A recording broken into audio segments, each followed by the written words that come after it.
कुछ लोग हैं जो हमारी शांति को अभी भी खलल डालने की कोशिश कर रहे हैं। स्टेटहुड का मुद्दा बड़ा चर्चा में है।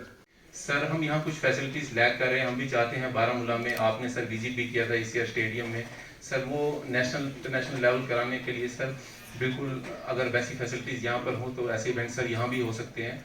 तो उसके लिए सर हमारा सबसे बड़ा मुद्दा है सर लाइटिंग का, हाई मस्ट लाइट सर वहाँ पर, और उसके साथ साथ सर पवेलियन का एक मुद्दा है सर। उसके साथ साथ अभी सर ने यहाँ बात भी की सर हॉकी के लिए एस्ट्रोटर्फ की, और सर यहाँ आपको पता है कुछ हॉर्श वेदर की वजह से 4-5 मंथ्स के लिए क्रिकेट बंद हो जाता है। और बाकी गेम्स सर जो इंडोर गेम्स है उसकी रेनोवेशन के लिए सर हमारा ये मुद्दा है। और उसके साथ साथ सर एक खेल गांव का हमने ओल्ड टाउन के लिए मुद्दा लाया है। तो सर ये 5 मुद्दे हैं हमारे। Thank you so much. मैं तहे दिल से अपनी आवाम की तरफ से, अपनी कम्युनिटी की तरफ से मनोज सिन्हा जी को मुबारक पेश करता हूँ कि जो हाल में ही इलेक्शंस हुई बड़े ही पीसफुल तरीके से हुई और कामयाब रही। हम तहे दिल से उनको मुबारकबाद देते हैं और तमाम डिस्ट्रिक्ट एडमिनिस्ट्रेशन को भी हम उम्मीद करते हैं कि नई सरकार के साथ मिलजुल के तरक्कियों की राह पर चलेंगे, और ये भी उम्मीद करते हैं कि इनके कार्यकाल में ही हम स्टेटहुड को भी रिस्टोर करेंगे। बारामूला के खासकर पुलिस डिपार्टमेंट को बहुत मुबारकबाद देता हूँ कि शायद वो वाहिद एक डिस्ट्रिक्ट है जिसने इसमें बहुत ज़्यादा काम किया है। हमारे प्रीवियस एसएसपी अमोल नागपुरे जी, करंट एसएसपी मलिक साहब, अगर आप डाटा देखें सबसे ज़्यादा गिरफ्तारियाँ, सबसे ज़्यादा काम इस डिस्ट्रिक्ट में हुआ है, और एडमिनिस्ट्रेशन में भी इसमें बहुत काम किया है। धन्यवाद करना चाहता हूं हमारी सिविल एडमिनिस्ट्रेशन और पुलिस एडमिनिस्ट्रेशन का, जो इन्होंने पिछले कुछ सालों में माइनॉरिटीज़ के संरक्षण के लिए, सुरक्षा के लिए जो कदम उठाए हैं, मैं उसके लिए तहे दिल से पूरी एडमिनिस्ट्रेशन का धन्यवाद करता हूं। Of society. So if we have to empower and bring peace and prosperity in this region, we have to empower the schools and those who are delivering the goods in these schools. I am honored to be the guide teacher of a student who won award, international award of Inspire Marks, and the student represented India in Japan. Sir, हमारी गुजारिश रहेगी आपसे कि जो हमारे सरकारी schools हैं उनमें जो बच्चे पढ़ते हैं वो काफ़ी पिछड़े हुए तबकों से आते हैं, लेकिन उन बच्चों के लिए सरकारी स्कूल में जगह की काफ़ी कमी है। आपसे गुजारिश होगी कि सरकारी स्कूल के लिए ज़मीन की जो तंगी है उसको बढ़ावा दिया जाए, क्योंकि सरकारी स्कूलों में जो स्पेस है बच्चों को, वो अपने इनोवेशंस को लेके, वो अपने एजुकेशन को लेके उसको आगे बढ़ाएं, लेकिन उस स्पेस की वजह से वो काफ़ी श्रिंक हुए हैं। तो आपसे जी से रिक्वेस्ट करूंगी कि वो अपने थॉट्स शेयर करें। Academician from Baramulla. तो सर जब मैं पढ़ता था तो वही किताबें थी, और जो मेरे डैडी हैं वो कहते यही किताबें थी। अब मैं पढ़ा रहा हूँ तो किताबें सर वही हैं। हमें किताबें रीराइट करने की ज़रूरत है sir. Far-flung areas to the market. If ever they feel a need, they have nowhere to go. Plus, last, drinking water facilities, not much in the town. Thank you so much for hearing. Statehood का मुद्दा बड़ा चर्चा में है। मुझे लगता है कि अगर आप ध्यान देंगे तो संसद में जब ये बात उठी थी तो देश के गृह मंत्री जी ने जो बात संसद में कही थी, 7 असेंबली की सीटें यहाँ बढ़ गई थी, 83 से 90 हो गई। उन 7 असेंबली सीट्स की बाउंड्री जम्मू कश्मीर प्रशासन नहीं तय कर सकता। भारत के संविधान में व्यवस्था है, इलेक्शन कमीशन ऑफ इंडिया जब डिलिमिटेशन कमीशन बनाएगा तभी उनकी बाउंड्री तय हो सकती है। जस्टिस रंजना देसाई की अध्यक्षता में डिलिमिटेशन कमीशन बना था। कमीशन 3 बार जम्मू कश्मीर आया था, डिफरेंट स्टेक होल्डर से कंसल्टेशन किया, पॉलिटिकल पार्टी से, विभिन्न जिलों में गया, और वो प्रक्रिया 22 में खत्म हुई। उस दिन गृह मंत्री जी ने पार्लियामेंट के फ्लोर पर ये बात कही थी कि delimitation first, assembly election second, and then statehood at appropriate time. अभी 21 जून को माननीय प्रधानमंत्री जी श्रीनगर में थे इंटरनेशनल योगा डे पर, उस दिन भी उन्होंने SKICC के सभागार से जम्मू कश्मीर के लोगों को संबोधित किया और ये बात कही 21 जून को कि विधानसभा के चुनाव भी जल्द होंगे और जम्मू कश्मीर को राज्य का दर्जा भी जरूर दिया जाएगा, जल्द दिया जाएगा। मुझे लगता है कि राजनीतिक लोगों का काम अलग होता है। जो बात संसद में कही जाती है वो एक तरह से बाइंडिंग है, उसे सरकार को मानना ही होता है। ये एश्योरेंस सरकार जब संसद के पटल पर देती है तो वो उसको उतना ही सत्य मानिए जितना सूरज पूरब से निकलता है। तो इसमें किसी को कोई प्रयास करने की जरूरत नहीं है। भारत सरकार का कमिटमेंट है वो जरूर होगा। मैं आपको एक महाभारत की छोटी कहानी बताना चाहता हूँ। अर्जुन का नाम आप में से अनेक लोगों ने सुना है। अपने कर्म को लेकर के उनके मन में बड़ा संदेह पैदा हो गया कि उन्हें करना क्या चाहिए। भगवान श्री कृष्ण ने अर्जुन से कहा कि अर्जुन तुम उस फूल के बारे में सोचो जो किसी बाग में खिलता है। वह फूल न सिर्फ आसपास की सुंदरता बढ़ाता है बल्कि आसपास वह सुगंध भी देता है और कई तो ऐसे होते हैं जो शहद माने हनी भी लोगों को देते हैं और वो देने में प्रसन्न होता है, उसे खुशी महसूस होती है और बदले में वो आवाम से कुछ वापस नहीं मांगता है क्योंकि उसका काम जो है वो निस्वार्थ है, सेल्फलेस है। ऐसी ही एक कहानी 12वीं सदी के सूफी संत इमाम गजाली साहब की भी है। एक बार वह मगरिब की नमाज के लिए तैयार हो रहे, तभी उनके सामने एक शैतान आया। उसने कहा कि इमाम साहब मैं जन्नत से सीधा आ रहा हूं और वहां चर्चा चल रही थी कि आपको धरती के बहुत बड़े संत के रूप में चुना जाए और इसलिए आपके स्टेचर को देखते हुए फैसला किया गया है कि अब आपको नमाज के लिए तकलीफ उठाने की जरूरत नहीं है।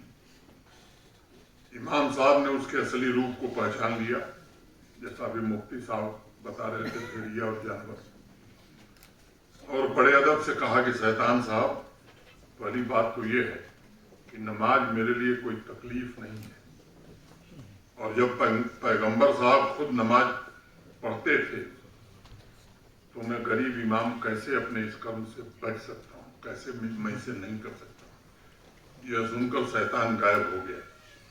ये दोनों कहानियां इस बात की प्रतीक हैं कि नियत कर्म के रास्ते पर आपको निरंतर ऐसे लोग मिलेंगे जो आपको भटकाना चाहेंगे, लेकिन उनसे स्वयं भी बचना है और आवाम को भी बचाना है। इस कार्य में समाज के हर एक वर्ग और खास तौर से इस्लामिक स्कॉलर्स, रिलीजियस लीडर्स और जो लोग एकेडमिया से जुड़े हैं उनसे मेरा विशेष रूप से अनुरोध होगा कि आपको विशेष रूप से इसमें योगदान देना होगा।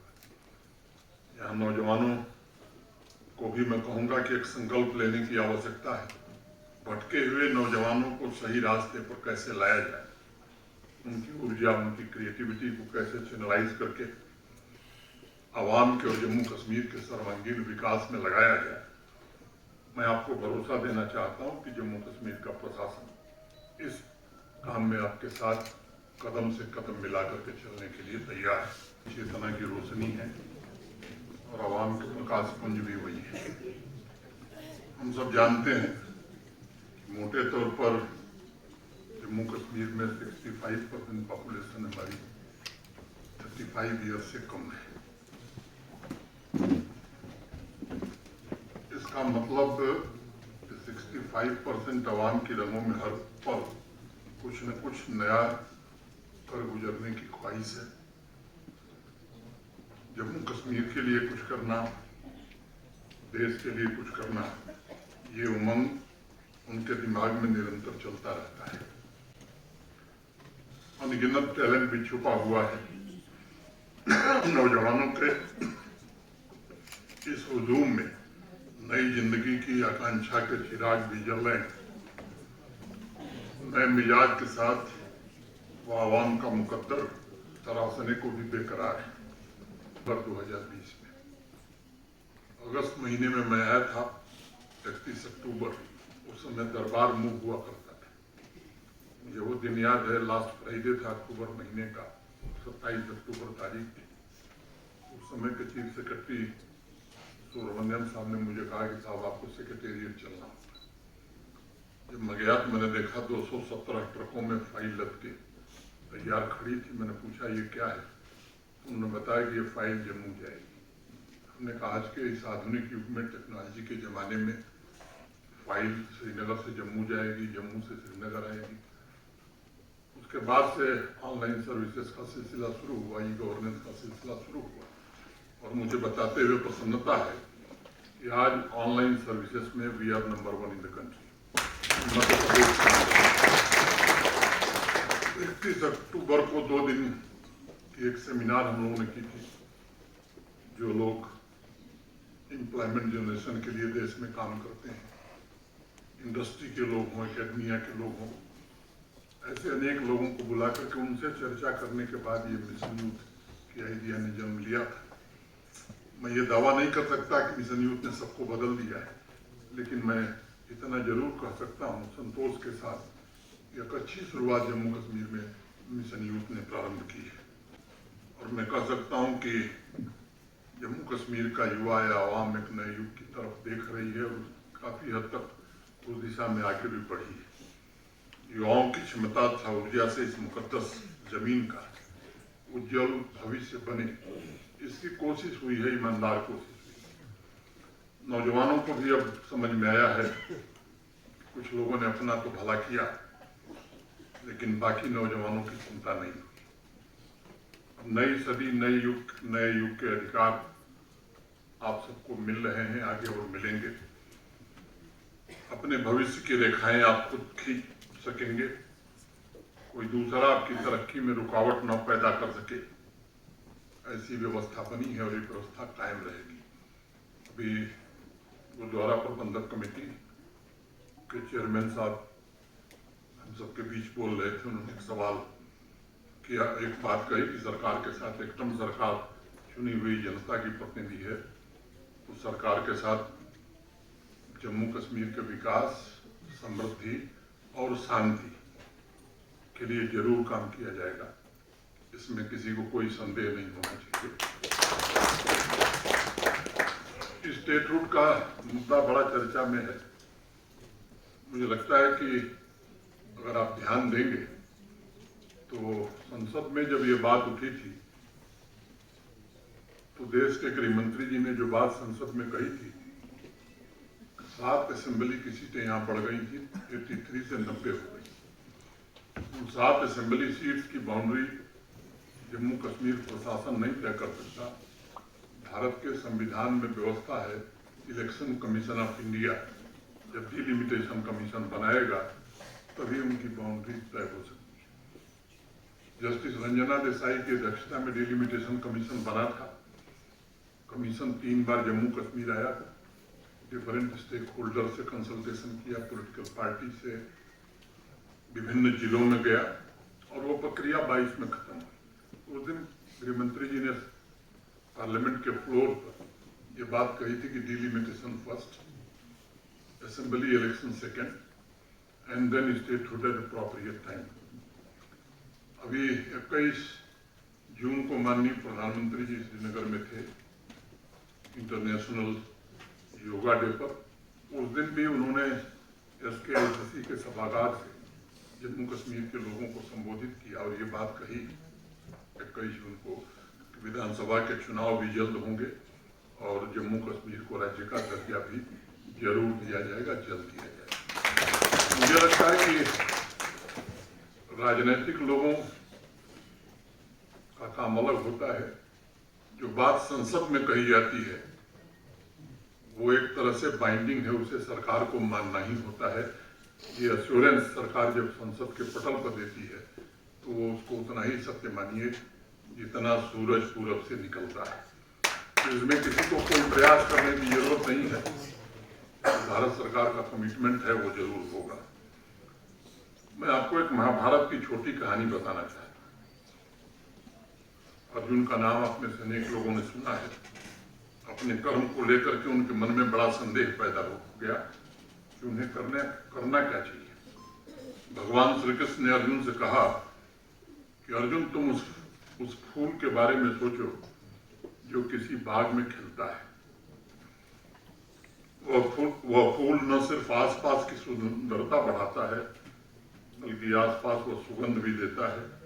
और कई तो ऐसे होते हैं जो शहद माने हनी भी लोगों को देते हैं, और वो देने में प्रसन्न होता है, उसे खुशी महसूस होती है, और बदले में वो आवाम से कुछ वापस नहीं मांगता है, क्योंकि उसका काम जो है वो निस्वार्थ है, सेल्फलेस है। ऐसी ही एक कहानी 12वीं सदी के सूफी संत इमाम गजाली साहब की भी है। एक बार वह मगरिब की नमाज के लिए तैयार हो रहे थे, तभी उनके सामने एक शैतान आया।